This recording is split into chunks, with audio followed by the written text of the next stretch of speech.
Problem.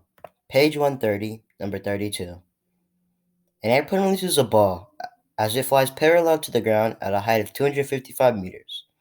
If the ball lands on the ground at a horizontal displacement of exactly 255 meters from the release point, calculate the airspeed of the plane. Neglect any effects due to air resistance. So here we are given the problem and we are meant to solve the speed of the airplane. Now, what we know so far is that the change in y is 255, the acceleration of y is 9.8 due to gravity, and the initial velocity of y is 0.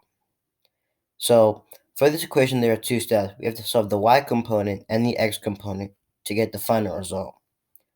For the y component, we use the equation. The change in y is equal to the initial velocity of y times t plus half the acceleration of y times t squared. And after subbing out everything that we already know, we can get 255 equals, because the velocity of y is 0, we get half 9.8, or gravity, times t squared. And using simple multiplication, we know that 255 equals 4.9 t squared, which we solve again to get 52.04 equals t squared. Now we have to square root this to get the value of t. And once we square root it, we get the value of t is 7.21.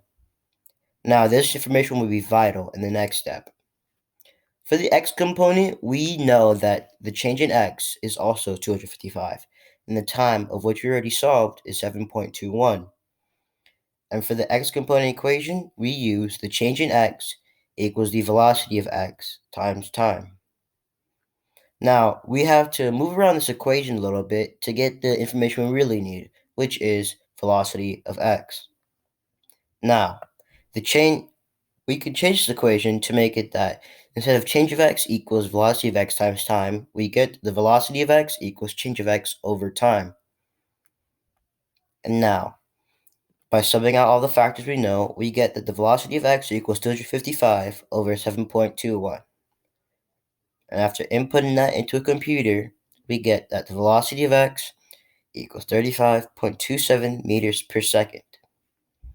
Therefore, we know that the airspeed of the plane is 35.27 meters per second.